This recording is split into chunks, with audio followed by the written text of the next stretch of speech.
Excuse-moi. Bon les amis, bienvenue dans cette nouvelle vidéo. Je vous reviens pour une grande annonce. Mon premier 8000 mètres sans oxygène. Et oui, à l'heure où je vous tourne cette vidéo, on part dans 20 jours. Yes. Donc évidemment, on va parler du sommet en question. Mais je vais profiter de l'occasion pour vous présenter tout le matériel que j'ai reçu. C'est ma première combi 8000. Je vous rassure, vu le prix, il n'y en aura pas plusieurs. Je vous donne un indice. C'est au Népal, sans surprise apparemment. La hauteur est de 8163 mètres. Je crève déjà de chaud. C'est pas facile, hein. Et le nom de ce sommet, c'est tout simplement le Manaslu.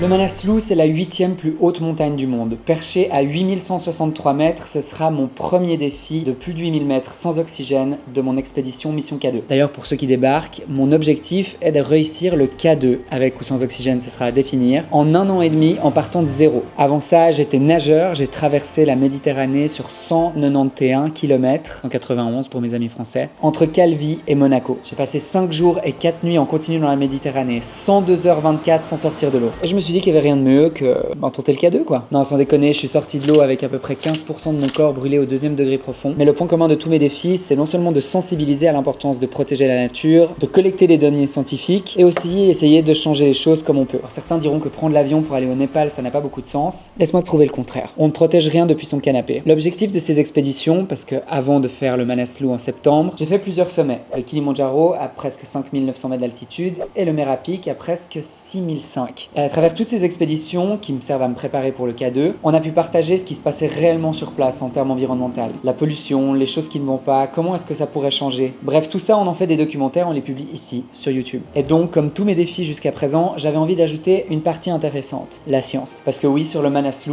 on va être l'une des premières expéditions à pouvoir collecter des données en haute altitude. On collabore avec une université suisse que je vais rencontrer la semaine prochaine et dont je vous montrerai tout ce qu'on a mis en place pour pouvoir collecter ces données. N'oubliez pas que le Manaslu, je le fais sans oxygène, pour savoir si je suis capable de résister et arriver à une telle altitude sans utiliser l'oxygène. S'arrêter tous les 1000 mètres pour pouvoir collecter des données, ça va pas être facile. Il y a un protocole scientifique hyper précis, ça va me faire ressortir des souvenirs du gymnase d'ailleurs. Le gymnase, c'est le lycée, pour mes amis français. Bref, une aventure de fou que je vous inviterai à suivre sur le documentaire qui va sortir tout de suite après. Le Manaslu ont quelques chiffres. Elle est assez connue pour être l'un des premiers 8000 accessibles. Le faire sans oxygène, c'est encore une autre catégorie. Le risque principal, les avalanches. Vous avez sûrement dû suivre ce qui s'est passé sur le Broad Peak, un incident désastreux qui a coûté la vie à 10 alpinistes et qui, je vous avoue, m'a pas mal remué. Mais en montagne, le risque est partout. Le but, c'est pas de l'éviter à tout prix, c'est de l'anticiper. S'entraîner au mieux, être accompagné de professionnels, éviter de prendre des risques inutiles. Et ça, c'est exactement les valeurs du projet Mission K2. Sur le Manaslu, il y a à peu près 1% de taux de mortalité. Beaucoup ou pas, c'est discutable. Mais comme dans tout, c'est un risque à prendre. Je suis en train de transpirer dans ma combi 8000. Bref, ce qui va être primordial dans ma préparation, c'est de voir comment je me sens à plus de 8000 mètres sans oxygène. Je suis pas du tout sûr d'y arriver et je vous avoue que c'est un des projets qui me fait le plus peur. Et j'en ai fait des projets, parce que la natation, c'est mon milieu de prédilection. Donc évidemment, je suis plus ou moins à l'aise. Mais là, on part sur quelque chose de complètement fou,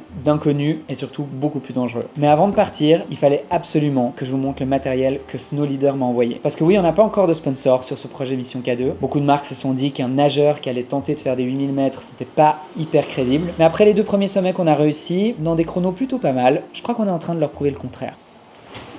Je vous accroche là, vous serez beaucoup mieux. Mesdames et messieurs, je vous présente mes chaussures 8000. On a dit qu'il fallait arrêter avec ces incrustations vidéo. Voilà, les Scarpa 8000. Vous pouvez pas savoir à quel point ça me rend heureux d'avoir ces chaussures. Évidemment, je vais pas pouvoir les tester avant d'aller là-bas, mais ce qui est vraiment fou, c'est qu'elles viennent avec des semelles chauffantes. Et c'est pas fini, des petites batteries portables qu'il faut glisser dans la chaussure pour charger les semelles chauffantes. Si ça, c'est pas de la magie, je sais pas ce que c'est. Elles sont tellement belles. Il y a le petit bouton qui est juste ici. Non mais c'est incroyable. Et là, il y a l'emplacement pour la batterie. C'est canon. Il faut que je les essaye pour voir que la taille fonctionne. Mais sinon, on est plutôt pas mal. Ensuite, on va parler de cette combinaison 8000 de chez Rab. En anglais, on appelle ça un down suit. C'est votre seconde peau pour grimper à plus de 8000 mètres. C'est ce qui vous protège du froid, du vent et on espère de la neige. C'est ultra chaud. Là, je l'ai sur moi sans la porter. Juste sur moi, je transpire. C'est assez impressionnant. Et j'aime bien le look jaune. J'aimerais bien la personnaliser. Je vais essayer de trouver quelqu'un qui fait ça. Rajouter des petits scratchs pour mettre... c'est assez commun de mettre son nom et surtout son pays pour qu'on puisse nous reconnaître et tout. Sachant qu'après, on aura des lunettes et tout ça.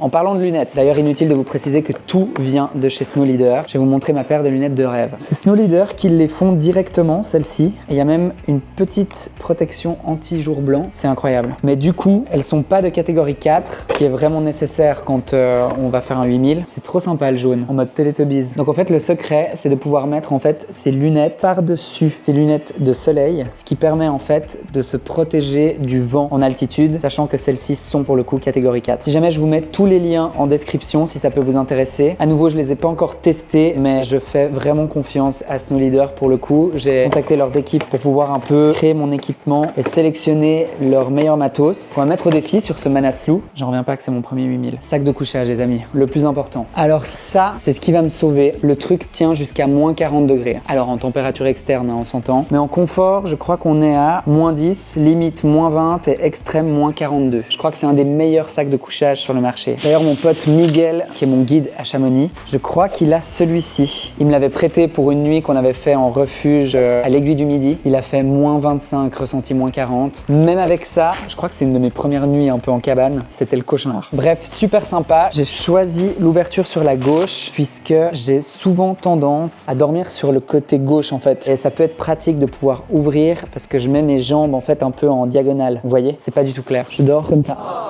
Ça va être génial à 8000 mètres. Donc bref, je dois en avoir deux puisque sur le Manaslu, il y a plusieurs camps. Il y a le camp de base et ensuite il y a des camps en altitude.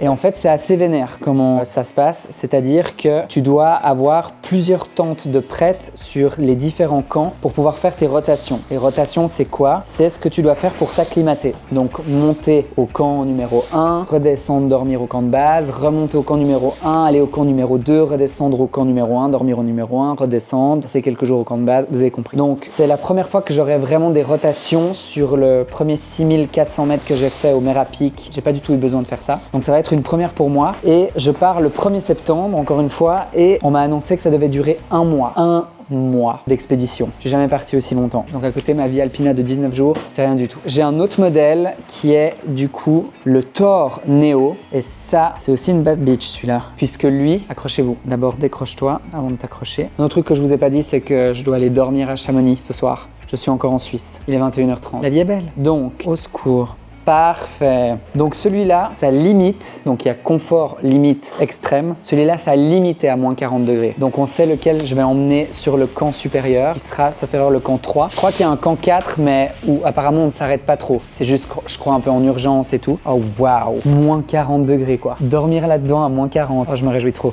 Merci encore à Snow Leader de nous avoir envoyé tout ce matos, d'avoir confiance dans le rêve d'un nageur finalement, à réussir ce premier 8000 avec ou sans oxygène, ce sera à définir, mais on va essayer sans. Et je suis trop content de vivre cette aventure avec vous, de vous présenter, je viens de tout déchirer là, ah non c'est bon, de vous présenter tout ce matos. C'est vraiment un gros rêve qui se concrétise en vrai, ce premier 8000. Et ouais, je suis trop content de toute cette prépa, ça se passe trop bien. Mais on n'a pas fini, parce qu'après les sacs de couchage, parlons du matelas. Ce matelas, on a une love and hate relationship, je vous explique. C'est le meilleur matelas du marché. D'ailleurs, ça, je ne le savais pas, mais c'est une pompe gonflable, genre, me demandez même pas. Il faut souffler dedans et ensuite gonfler comme ça. C'est incroyable. Ça va être très efficace quand il va falloir gonfler en altitude. Ce matelas, je l'ai déjà testé. D'ailleurs, il a le nom du chat de mon guide à Chamonix. Tout tourne autour de mon guide à Chamonix, c'est insupportable. Ce matelas, ça s'appelle le Thermarest Neo Neptune. Je crois que je l'ai pris en taille régulière. Je vais pas vous le déballer, vous voyez à quoi ça ressemble un matelas de sol. Mais sa particularité, c'est sa air value. La air value, c'est quoi? C'est la capacité du matelas de t'isoler du sol. Quand bien même tu peux rajouter une couverture de survie en dessous pour vraiment encore mieux t'isoler, ça c'est vraiment de la bombe. Et j'avais déjà dormi dessus quand j'avais fait ma première nuit en bivouac dans la région de Chamonix où il faisait moins 15 à peu près. J'avais jamais dormi en tente avant, donc à part dans mon jardin, je rentrais dormir au milieu de la nuit parce que j'avais peur quand j'étais jeune, quand j'avais 6 ans genre. Mais avec ce matelas, on rentre dans une nouvelle catégorie. Et il est assez léger, ce qui est vraiment plutôt agréable quand il va falloir le porter. On enchaîne avec ce petit coussin hyper efficace que j'ai utilisé d'ailleurs aussi pendant ma vie alpina. Si vous avez suivi le vlog où j'ai été dormir dehors au plein milieu d'une ferme, vous savez de quoi je parle. Très efficace, ça fait le taf, ça se gonfle en 2 secondes. Et donc tu ouvres, il y a une sécurité, donc il faut juste appuyer là. Ça se vide, ça se plie en 3, ça se range dans une mini pochette comme ça. Emballer, c'est peser. D'ailleurs, c'est une collab Ferrino et Snow Leader. Parce que Snow Leader, au-delà d'être un site qui revend tout ce qui est utile pour le ski, le trek, la rando, l'alpinisme, l'escalade, tout ce que tu veux, ils ont aussi des petites collabs un peu techniques comme ça, très sympa. On passe ensuite aux ustensiles de cuisine. On va ouvrir une chaîne cooking bientôt. Sea2 Summit, c'est une marque que j'adore. Je me demandais pas pourquoi. Natation, sommet, des plus hauts sommets jusqu'à l'océan, relier le parcours de l'eau en partant du K2 ou des différents sommets, analyser la neige, microplastiques, polluants, vous avez compris. Ils sont trop mignons, non? Il y a plusieurs coloris pour chaque taille. Un grand bol, ça c'est 2 verres ça. Soupe, café, thé, matcha, comme si j'allais boire un matcha. Anyways, très léger, hyper efficace, ça s'écrase parfaitement. C'est exactement ce qu'il nous faut. D'ailleurs, je vais l'emporter avec moi à Chamonix, celle-là. T'es pas un vrai alpiniste si t'as pas un Jetboil. Je me considère pas comme vrai alpiniste. En tout cas, pas encore. Mais j'ai un Jetboil, ce qui est plutôt cool. Ça, c'est la réserve de gaz. Tu fous ça là-dessous, il y a encore toute une partie à l'intérieur. Tu clips et ça te permet de chauffer des aliments, faire cuire des trucs. Et c'est ce qu'on va utiliser notamment pour faire fondre la neige, qu'on va analyser et qu'on va passer ensuite dans des filtres. Tous ces filtres, j'aurai des petites boîtes en plastique. Je vous montre tout ça la semaine prochaine. Mais du coup, j'ai un Jetboil exprès pour ça, donc je vais pas mettre de nourriture là-dedans. Mon guide traquage que vous avez déjà vu sur le Merapi, qui s'occupe de mon expédition avec sa société Alpinist Climber Expedition, va gérer tout ce qui est repas, nutrition, boissons chaudes, etc. Et on va utiliser ça uniquement pour la partie scientifique. Donc il faudra évidemment le tester. Je vais le faire la semaine prochaine avec les équipes de l'université et surtout le désinfecter. Et c'est ce qui va être hyper technique pour pouvoir faire couler l'eau sans contaminer l'échantillon. Ensuite le mettre dans un récipient et le pousser avec un système pour que l'eau passe à travers le filtre et du coup que le filtre collecte toutes les données. Et donc on va filtrer à chaque fois le même volume d'eau, etc. à plusieurs altitudes différentes, proches et loin d'un camp de base pour voir l'impact d'un camp de base. Bref, ça va être passionnant, je me réjouis trop de partager ça avec vous pour ceux qui kiffent. Ensuite, vous l'avez vu sur ma traversée de la Suisse par les Alpes, cette Via Alpina n'aurait pas été pareille sans cette gourde. Donc voilà comment ça se présente, une gourde hyper durable, hyper efficace avec ce petit filtre qu'on met à l'intérieur. On remplit d'eau dans une rivière ou autre et ensuite on a notre litre d'eau qui est filtré. Je crois qu'à l'altitude où on est, on devrait pas trop en avoir besoin vu qu'on est très haut. Je crois que le camp de base il est à 4005, 4006, donc ça risque de piquer. Mais en tout cas, testé et approuvé avec sa petite sœur que j'avais emportée sur ma traversée de la Suisse par les Alpes. Ensuite, j'ai pris tous mes mérinos chez Snow Leader. On a le bas et le haut. Comme on peut le voir, il y a un numéro qui correspond, je pense, au grammage. Parfait pour garder la chaleur, retenir la transpi, éviter d'avoir froid. On en parle de ce sac à dos, cette marque Blue Ice. Contactez-moi en fait. C'est devenu ma personnalité, ce sac à dos orange. Je l'ai partout. J'ai la petite sœur en 24 litres pour faire de l'alpi à Chamonix, enfin des petites sorties. Et ça, c'est ce que j'ai pris sur la Via Alpina. C'est un 50 litres, si je dis pas de bêtises. Oui. Ça sent le repas qu'on aurait oublié dans le sac. Bref, la preuve qu'il a bien vécu. Ce petit sac, il a traversé la Suisse avec moi par les Alpes pendant 19 jours. C'était génial. Je suis un mec trop nostalgique. Ça me fait remonter trop de bons souvenirs.